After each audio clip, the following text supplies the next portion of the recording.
the strength of a weightlifter. The C17 can take off at a maximum of over 500,000 pounds. It's as nimble as a gymnast. Flying low to the ground, so you can definitely dance. In 2 separate missions, C17 Globemaster 3s will be pushed to their limits. One ventures into an intense war training operation over unforgiving terrain. Greenlight's on. Kick them out. And the other heads out on a grueling 3-day journey to deliver heavy missile launchers.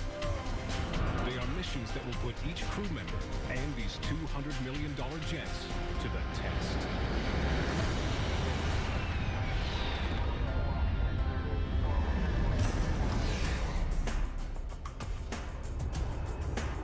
The C-17 Globemaster 3 is the most versatile cargo plane in the U.S. Air Force fleet. It's a tireless workhorse, engineered to carry over 77,000 kilograms of cargo. That's the equivalent of 8 Mack trucks. There are 221 of these giant flyers in the U.S. Air Force, spread out over 12 bases. A few kilometers from Waikiki Beach near Honolulu, Hawaii, sits Joint Base Pearl Harbor-Hickam. Headquartered here, the Pacific Air Forces oversee and coordinate offensive and defensive air operations for the vast Asia-Pacific region.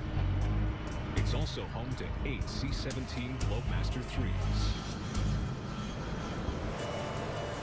For Captain Nick Carr, flying the C-17 is a dream job. Oh man, I love the aircraft. It's an awesome handling aircraft. It's amazing for such a huge airplane. It really does anything you want. As a C-17 pilot, Captain Carr has airlifted troops out of Iraq and delivered emergency supplies for victims of the 2011 Japan tsunami. Being a pilot is in his genes. Since the time I was really young, I've been flying with my grandpa, and he taught me how to fly. And I've always had that love of flying. So to do it for a job really was my dream. All right, Trek 28, welcome to the brief. How's everyone feeling tonight? Today I'll be the aircraft commander. Captain Carr and his crew have gathered to go over their upcoming mission. Their orders are to pick up Patriot missile launchers from a remote island in the Pacific and deliver them to California. So fuel will be 125,000 pounds on board. The chronological order of events will be taken off from here at 11 Zulu, landing in the morning at 16:30, and from 16:30 we'll take that 10.5-hour flight to Kwajalein Island. Normally, the C-17 needs only 2 pilots and a loadmaster, but the extreme distance of this mission demands a 6-man crew. We got a 22-hour day today, so not a lot of room for error here. Intel tactics, we've already briefed all that up. CRM topic, would you like to brief it? Remember the basics: aviate, navigate, communicate, and then safely move the jet, safely move the mission, and everything else just icing on the cake. The first stop is Vandenberg Air Force Base in California, where the C-17 will drop off a load of radar equipment.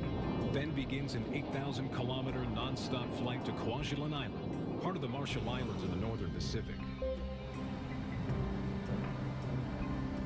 Kwajalein Island is tiny, with only one short runway that's just over 2,000 meters long.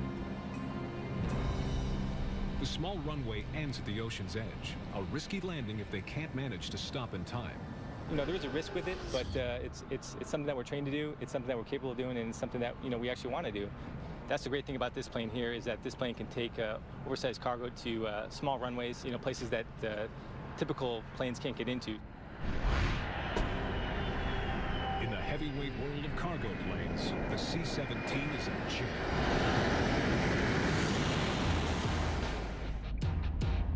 53 meters from nose to tail. It's almost twice as long as a 737. And has a wingspan that stretches just over 51 meters. 4 fully reversible turbofan engines power this behemoth. Each can produce more than 40,000 pounds of thrust. It's 11 p.m. Time for Captain Carr and his crew to board the C-17 and head to California. We depend on each other a lot in this aircraft. Everyone has a very different specialty. The load masters and the pilots, to the maintainers. We like to make sure that, you know, the communication lines are open and everyone's comfortable with what's going on, because you never know when someone can have an input that might save a bad situation. In the cargo hold, the loadmasters crunch numbers in anticipation of the massive payload they'll eventually take on. 3 Patriot missile launchers, each weighing almost 6 metric tons. The C-17 is designed to handle all types of heavy loads, and it's highly adaptable. The floor in the C-17's cargo area is specially designed to be reconfigured in a matter of minutes, thanks to a network of rollers and rails. And it operates pretty easily, just by pulling it up like that. And then the rollers themselves flip over very easily as well. And this rail here provides lateral and vertical restraint for the cargo. And then the rollers, obviously, for bringing the cargo on it and off the aircraft. With just minutes to go before takeoff, Captain Carr makes a final visual inspection. Big picture, we want to make sure the airplane's clean, there are no cracks, all the panels are configured properly, making sure the brakes are in proper condition, and basically just take a big overview of the jet to see that there's nothing to the left, nothing to the right that our wings might hit. We got 169 feet of wingspan. The flight crew gets the all clear from the control tower. Next stop, California. Yeah, as maneuverable as she is in the air, when you're on the ground, you feel how big the jet is, and taxiing is definitely something you got to take slow and just kind of roll, and everyone keep their eyes outside, make sure you're being safe on the ground. Thumbs up on the trucks. They are clear on the right. You ready for it? You're clear on the left. Roger. Still clear right. Alright, we're good to take off.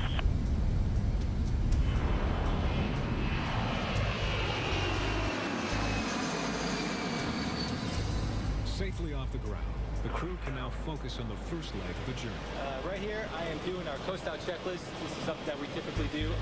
Basically, anytime we're flying over the ocean, so we're going to be flying for about 5 hours, and then we should be arriving in Vandenberg. In Vandenberg, they'll need to quickly unload and then refuel. Temperature 28 is gear down. The tight mission schedule doesn't allow for any delays. This quick turnaround means they have less than an hour to complete the unloading. So since the pallet weighs so much, we have to put the struts down so that when we're bringing it off the jet doesn't tilt backwards.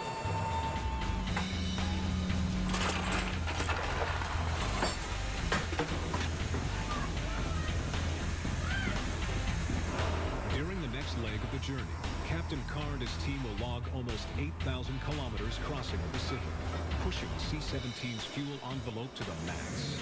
This bird is what they call the extended range, so we can go up to approximately 240,000 pounds, and that's limited based on our cargo weight as well. So, Starting engine number 1.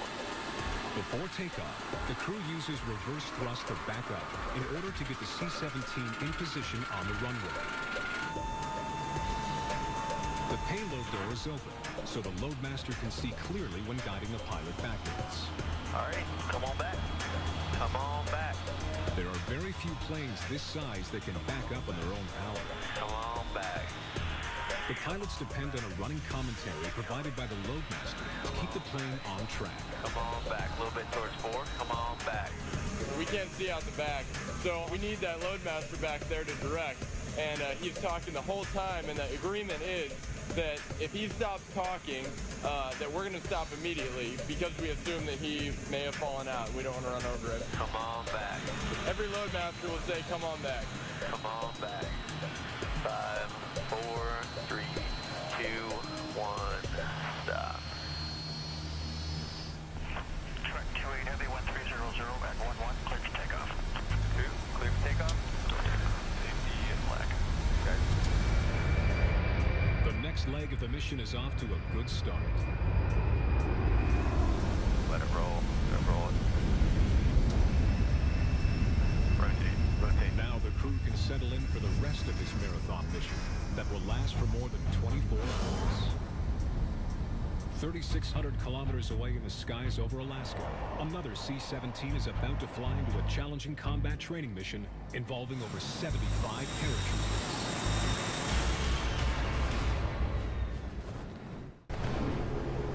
The C-17 crew from Joint Base Pearl Harbor Hickam is heading out over the Pacific Ocean on their long journey to the Marshall Islands. There, they will pick up a load of Patriot missile launchers and deliver them to California as they're needed at another base. Patriot missile systems are designed to detect and shoot down incoming enemy missiles. Each launcher is about the size of a tractor trailer.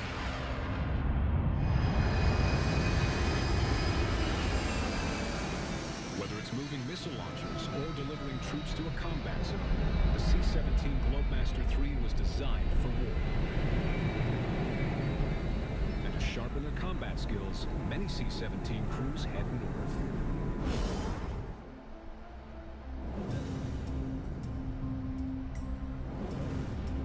Alaska's rugged terrain provides an environment much like what troops and flight crews would face in war zones like Afghanistan. It's well before sunrise at Joint Base Elmendorf-Richardson near Anchorage, and this C-17 is being prepped for a training exercise that's anything but routine. It's Arctic War Day. All right, everyone, welcome. I've got 0602 local in 45 seconds. Welcome to War Day, everyone. Should be a good mission.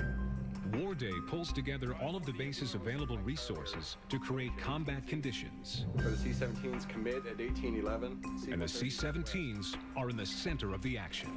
Good morning, everyone. Lieutenant Chris Warren. I'm going to be giving you your intel brief today. Bottom line, we have a couple guys in country. Currently, they've gotten some electronic intelligence that we need to get out to prevent a potential terrorist attack that could be imminent. So, two C-17s will play a leading role in the operation. Their mission is to drop paratroopers over a remote mountain valley and rescue 2 American operatives carrying vital information.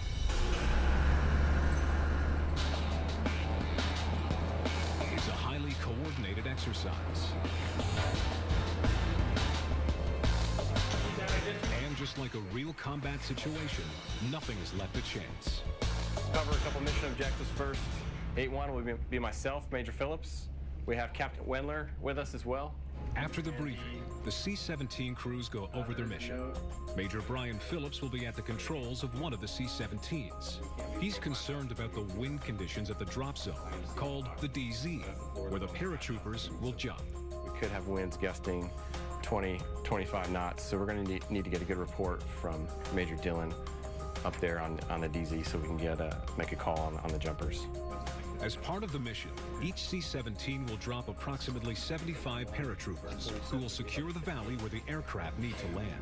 They're going to be gusting up through Annabelle Pass. Pretty bad. 20, 25 knots, maybe. With an hour to go before the war scenario begins, all the players get into position. Jet fighters will play the role of the enemy, while others will be protecting the C-17s. Even an AWACS jet is deployed to provide airborne command and help detect enemy aircraft.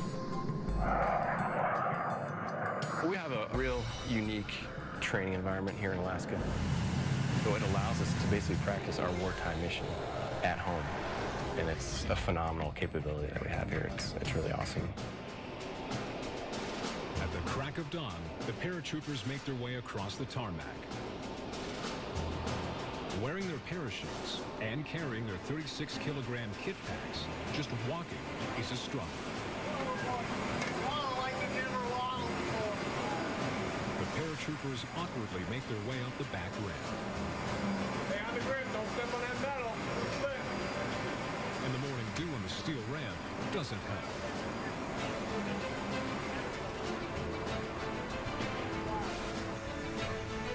While the jumpers settle in, Major Phillips and his co-pilot, Captain John Wendler, examine the location coordinates where the paratroopers will be deployed. This is an overlay of the drop zone, and we use it to make sure our computer is navigating correctly to the drop zone. So it's guided there by GPS, however it's backed up visually by myself and the co-pilot. The drop zone, known as the DZ, is 354 kilometers north of the base. That's where they've been instructed to rescue the 2 stranded spies. When I go down upstairs to brief the Jumpmaster and the Army, we're going to go over all this information right here so that they know they have a good idea of what the DZ looks like, and they know we know what it looks like as well. Okay. All right. The profile altitude with the doors open is going to be 1,000 feet AGL. Okay. Right now, the winds at altitude are 210 at 20. On the surface, they're 180 at 3, gusting to 10 knots. Gives you a limelight time of 65 seconds over the DZ. With the C17 flying at an altitude of just 1,000 feet over the drop zone, the Jumpmasters will have only 65 seconds to get all the paratroopers out. Any longer, and the plane runs out of time and risks flying into the side of a mountain. Prepared to let you guys, I can see that limelight start popping them out. If we wait till the end of the DZ to malfunction, we got serious issues with that terrain out there. At 0900 hours, F-22 Raptors take flight, and war day begins. Other fighters already in the air act as the enemy. Flight clear for takeoff, push departure. Ready for their combat mission, Major Phillips and his crew are cleared for takeoff. Ready.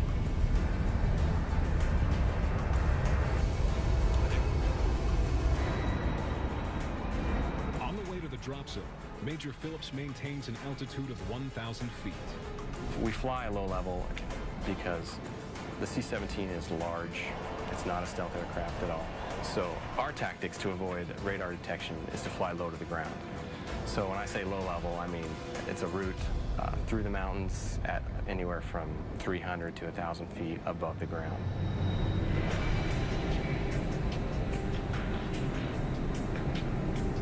During the flight, everyone in the cockpit keeps a sharp eye out for enemy fighters. Meanwhile, the paratroopers below wait patiently, and the loadmasters await instruction. Load. Yeah, what's up? Time. We got 10 minutes.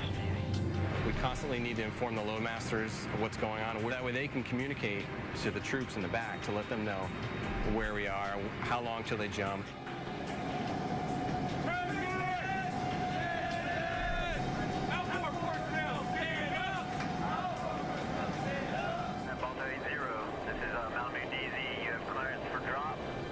As Major Phillips approaches the drop zone, the Jumpmasters get the paratroopers ready.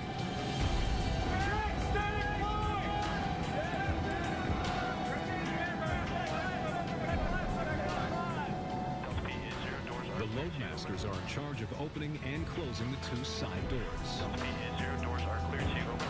I can check the standing by alarm. The air deflector to the right of the jump platform prevents the jumpers from being pushed against the side of the plane by the airspeed. Stand by, ready. Ready, lights on. 30 seconds.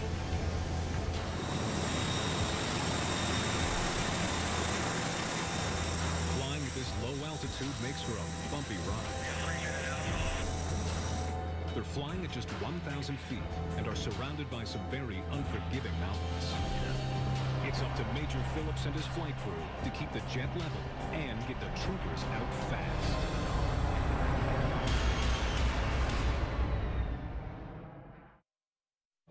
Yeah, go ahead, Globemaster. Is that a good 30 minutes? It's Arctic War Day in the sky over Alaska. And the crew of a C-17 Globemaster 3 is 30 seconds away from launching an urgent maneuver. 75 paratroopers are poised to jump out the side doors as the C-17 rapidly approaches the drop zone in a remote, mountainous area northeast of Anchorage. There you go. The paratroopers' mission is to secure a remote airstrip so the C-17 can land and pick them up, along with the 2 stranded spies. It's extremely noisy in the cargo area. The Loadmasters and Jumpmasters are forced to communicate using hand signals. In yard, cross tracks in yards. We're clearance to drop. Actuals are The biggest thing we're worried about when we have jumpers going out the back of the airplane is a towed parachutist. That's when someone's parachute doesn't leave the deployment bag, so they're just hanging behind the airplane, smacking up against the side. I've only ever heard of it happening once. The Globemaster was able to get the jumper back inside in less than a minute, and other than a few cuts and bruises, the jumper was fine.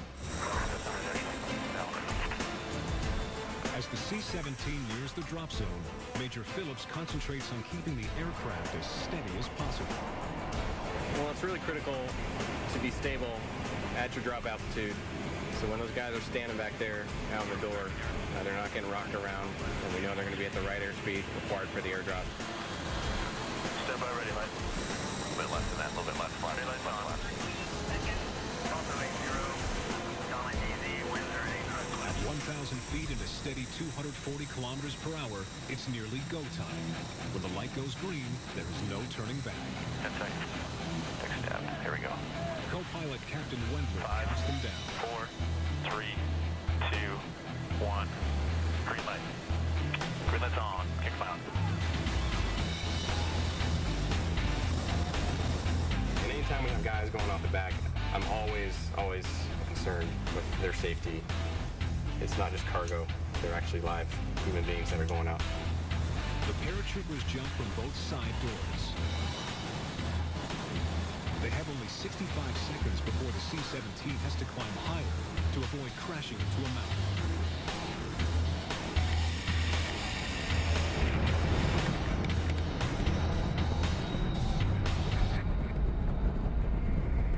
Paratroopers from both C-17s fill the air.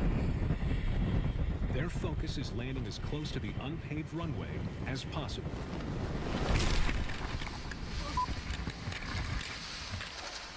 Parachute landings aren't always smooth, but luckily, everyone touches down without injury. High over the waters of the Pacific, Captain Nick Carr and his C-17 crew based out of Hawaii are halfway through the marathon flight mission to pick up Patriot missile launchers. Cruising at an altitude of 35,000 feet, the C-17 is heading to Kwajalein Island at 800 kilometers per hour. For the crew, that's not fast enough. Well, you notice we're a little bit fatter than the conventional airliners, so we'll be cruising along here at Mach 7.4, and normally we get airliners crossing right over the top of us, and we wish we could throw a rope on and hold on to them, but unfortunately not. So, you know, we can do a lot of cool things, but flying fast isn't one of them. The crew has already passed through several time zones, so to avoid confusion, everyone on the plane synchronizes their watches to Greenwich Mean Time. So right now I got my watch set to 3:11, and you probably do too, right? So in Greenwich, England is 3:11 right now, and that's what we go off of, so we don't have to do time conversions everywhere we go. Once they reach Kwajalein Island, the crew will face a daunting challenge. Land the C-17 on a very short runway in the middle of the Pacific Ocean.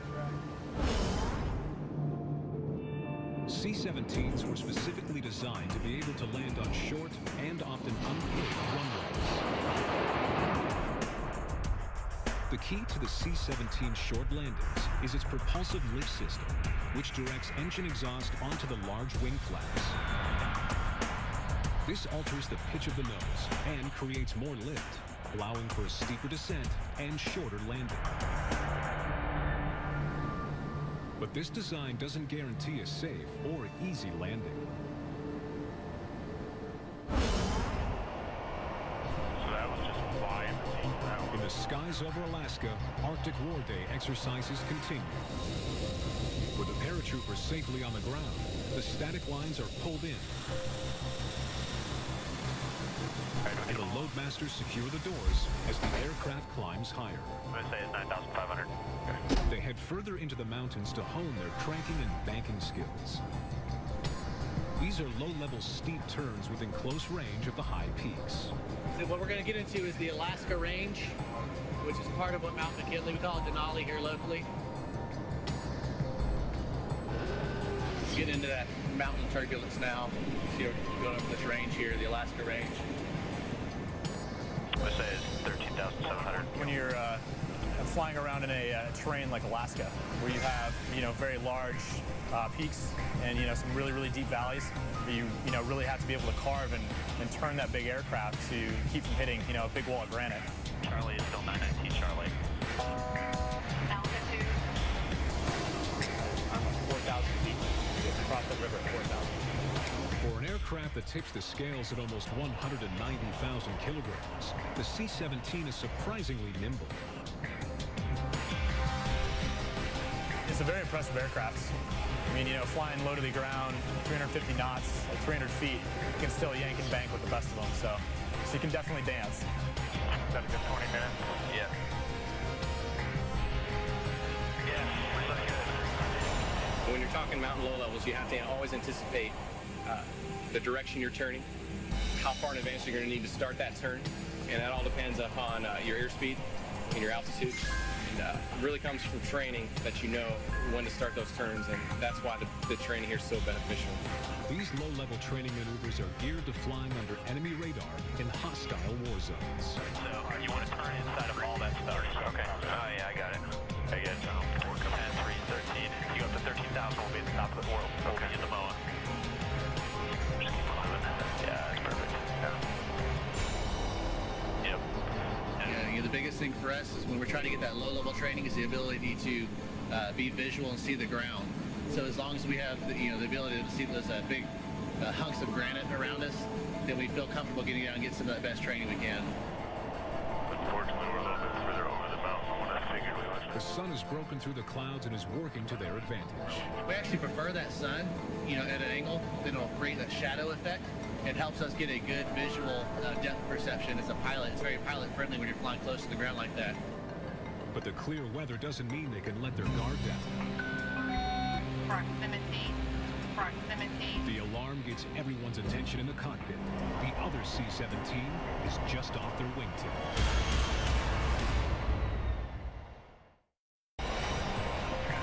It's Arctic War Day over the mountains of Alaska. I never get tired of seeing Mount McKinley out there. It's beautiful scenery.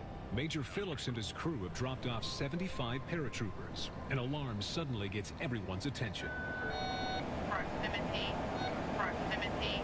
The alarm warns the crew that the other C-17 participating in War Day is nearby. 10 miles west, we'll contact Anchorage Center. They're flying in very close formation for aircraft this size. Luckily, the good visibility allows the pilots to eyeball each other. If we're in viz, so we can see the two aircraft and we can see the ground, we'll fly a lot closer. Obviously, with a large aircraft like this, our wake turbulences can affect, the guys that are behind us. So at the same time, you've got two large aircraft that are very close to the ground, flying very, very fast.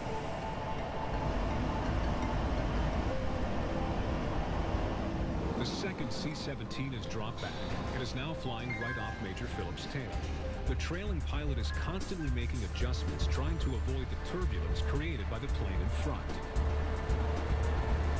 If you're directly behind our aircraft and another aircraft, there are a lot of wingtip vortices coming off. There's a lot of turbulence.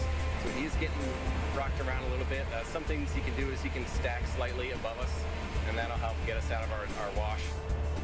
There's no drafting in the airplanes. You got to stay out of the way. In combat situations, the C-17's size makes it an easy target, so it's designed with a distinctive defense mechanism.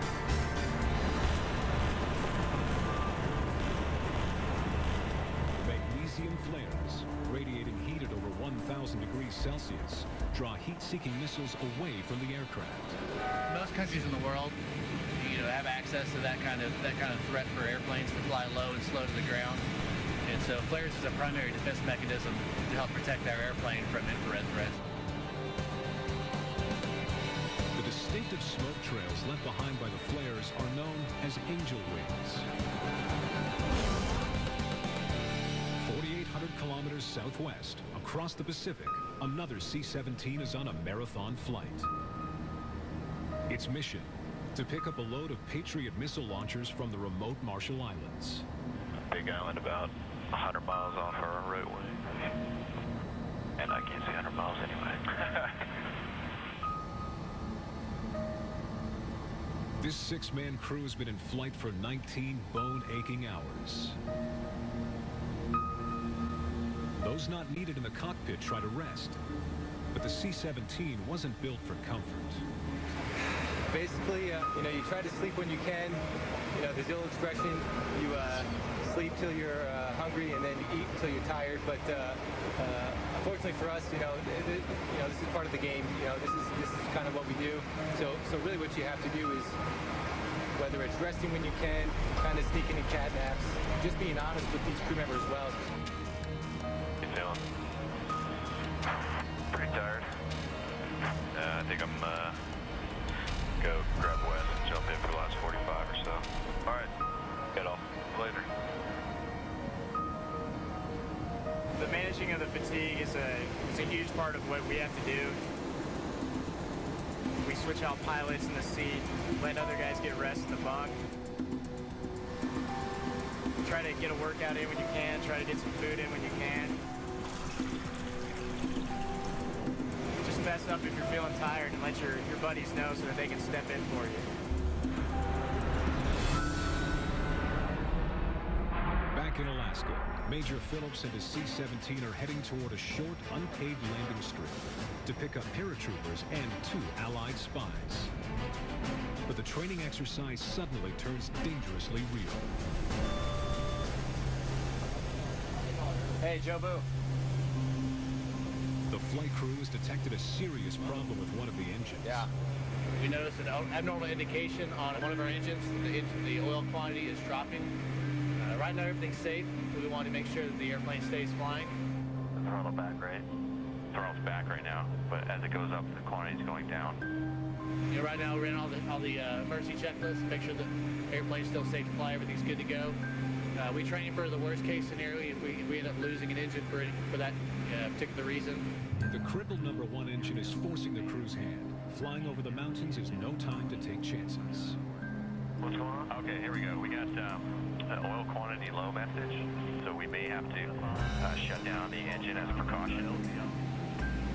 Engine number 1 is losing oil at an alarming rate. Below, the Globemaster looks to see if he can spot the leak. There are no obvious leaks, but the risk is too great, and the mission is scrubbed. So we're headed home. Roger that. The tower at home base must now dispatch another cargo plane to get the stranded paratroopers back home. While Major Phillips eases his C-17 back to base. We will train down to 2 engines. But at that point, it is not a fun place to be. 3 engines, it runs really well. It's designed for that redundancy. 2 engines it will, 1 engine it will not. So 2 engines is your bare minimum. Our job is to get the jet back, as soon as possible so the experts can take care of it. C1 heavy on the north side, Roger, port panel, plus picture 26. Probably got that traffic off our node on side 1 below. As he approaches the airport, Major Phillips is immediately cleared to land. Roger, we're visual landing. 122 is your target.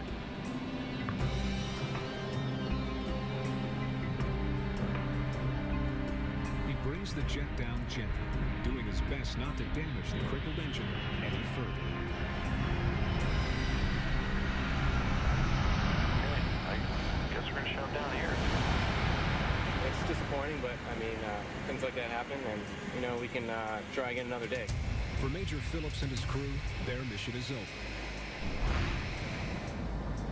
But in the middle of the Pacific, just a few kilometers from Kwajalein Island, Captain Carr and his crew are about to face the biggest challenge of their long mission.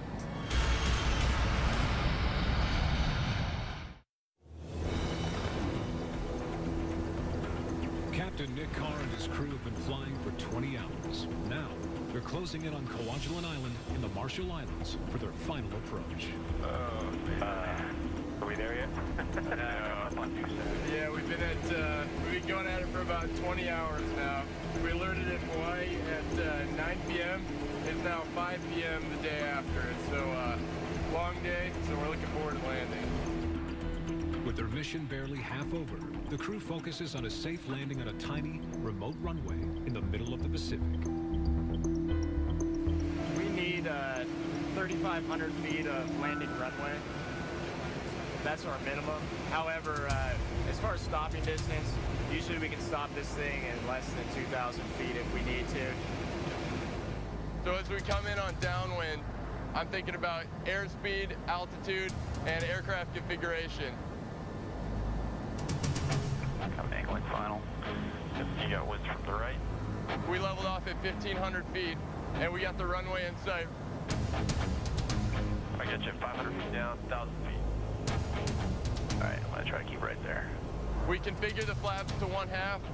We got cleared to land, and I'm just worried about getting on runway center line, making sure we land within the first 1,500 feet of the runway. On speed. So we've got room to stop. Center line. 300 feet. Bird left, no factor. On final, we bring the flaps to 3/4, start to slow down, and we got the gear down. We're good to go. 100 feet. 50 feet. 50.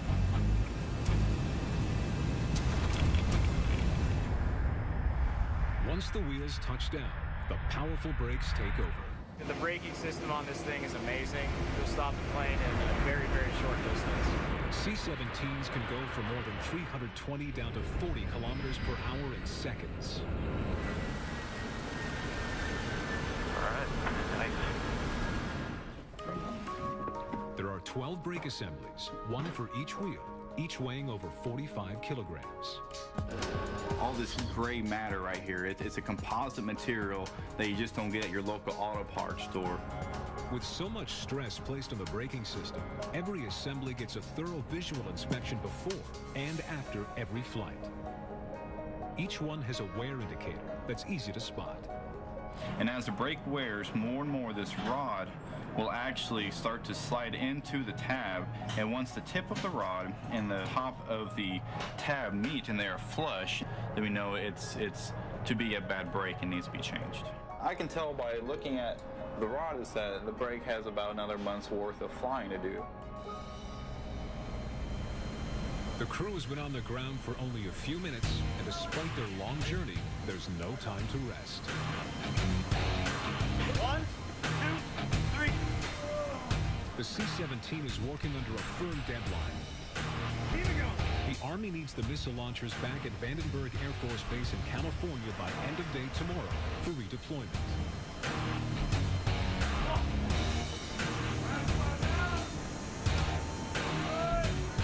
As a load, your main responsibility is to do the weight and balance of the cargo on the aircraft, as well as loading it and unloading. Inside these containers are the components that make up Patriot missile launchers, and each one weighs almost 6,000 kilograms. There are 3 of them coming aboard today, and they need to be positioned according to the plane's CG, or center of gravity. Let's try to push this forward just a little bit. Balance of the plane is extremely important so that the plane can take off. So if you have it wrong, a lot can go wrong. If it was too nose heavy, for example, when the pilot pulls back to rotate the aircraft on takeoff, it may not rotate and it may not take off. Or if it's too tail heavy, you may pull back and it may pull back too far, scrape the tail, or once you get off the ground, you could stall the aircraft because you have too much weight in the back of the aircraft. You'd like to put the heaviest piece of cargo in the center, right on where your center of balance is supposed to be, and then sort of pyramid off, lighter as you go out, so that you know, almost without a shadow of doubt, that right there in the middle is where your CG is. The pallets must line up perfectly with the locking devices. Barely. Once the pallet comes in place, we line it up. That's it. And these locks go into these slots in the pallet and holds it in place. This is where you initiate the locks to hold the pallet into the position that you want it. Once they're solid, it indicates the locks are locked into the system. A loose pallet could spell disaster. The C-17 can pull 2 Gs on a 60-degree bank, so a 6,000 kilogram pallet suddenly doubles in weight. The worst possible thing probably if something wasn't restrained correctly, and upon landing when they brake pretty hard, if something were to fly forward, especially when I'm sitting up front there, that would be my worst fear. A long, tiring day comes to a close. But it's a good way to end a 24-hour day, you know? It's fun. And the crew heads for a long overdue night's rest. They'll need it before facing one more challenge.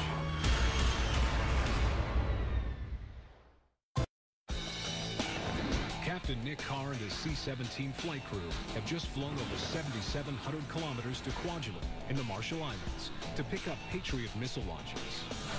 With the cargo on board, they head back to California. Wind 090 at 18. It's another 10-hour flight. Clear for takeoff, runway 6. Safety line. Clear for takeoff, crew. Rotate. A little heavier today than, yesterday. Osprey, gear up, gear up. They take off in daylight, but it doesn't take long before day turns to night, and then day again. They've now crossed the international date line for the second time in one day. The night flights are brutal. They get long, and it feels like you should be sleeping because it's nighttime. The sun comes up and it kind of artificially wakes you up. When I get to that hotel room, I'm probably going to be falling asleep. Thanks, brother. The man. You're welcome, pilot. Champion.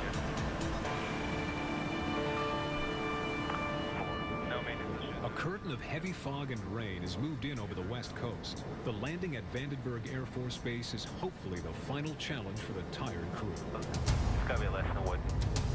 Yeah, fog in California, always expected coming into here, and we're well trained on, applying instrument approaches with the avionics that we have. Do you want weather radar TOS going down there? The alternative is to land at another base, but that's a delay Captain Carr and his crew don't want to consider. Talked about the arrival alternate. If we go miss, we'll plan on taking over to Riverside where they got clear weather. They decide to lower the aircraft to just 200 feet. We'll get down there to about 200 feet height above touchdown. If we can see the approach lighting, we're going to continue to 100 feet. And then if we can't find the runway end lights there, we're going to go around and take it to another field to make it happen. Sounds good. All right. At 100 feet, the captain will have only a couple of seconds to make his decision. If he can't see the runway lights, then he'll have to pull up fast. We're about 35 minutes out. Pretty thick over there. But the field is off to our direct left. We'll see. 25 for 24. C-17 flight crews train for aborted landings all the time. But when you have a full load of cargo and you can't even see the runway, it makes for a very tense cockpit. That's one below. The runway is went. What's runway? We're to watch. Forecasted lightning. You asked the tower to confirm that the lights are on. I need to lights right now. The runway. Got him. And we have lights returned to it. Even though the C-17 is an extremely sophisticated aircraft, it's up to the pilot to make a final split-second decision. Land or pull up. Landing gear is down, pilot. And gears down. Stand by, final flat. 300. Alright, good lights. Lights. Coming up on. No, you're in the runway. Finally, they see the tarmac. Back to the right. Gotcha. There's 50 feet. Okay.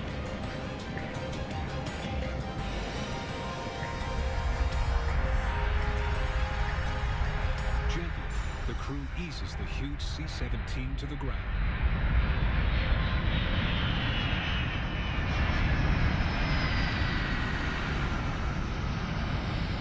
That was right at minimum. Yeah, it was. These guys did a great job in this approach.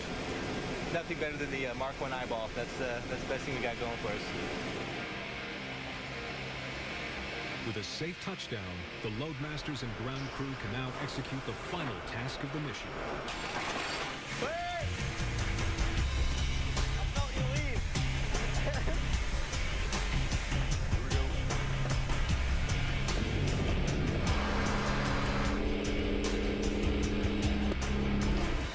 And with that, the door closes on a grueling 3-day mission.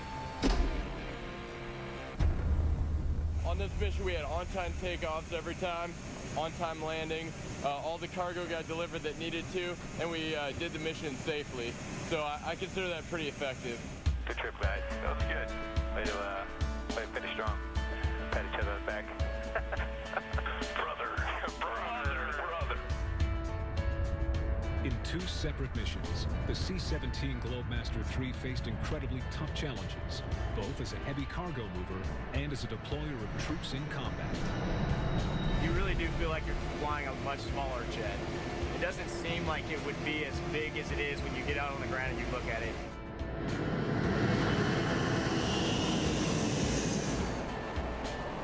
I get to do some cool stuff, and every time I fly, and I take a second and I look around myself and realize that what I'm doing is pretty awesome.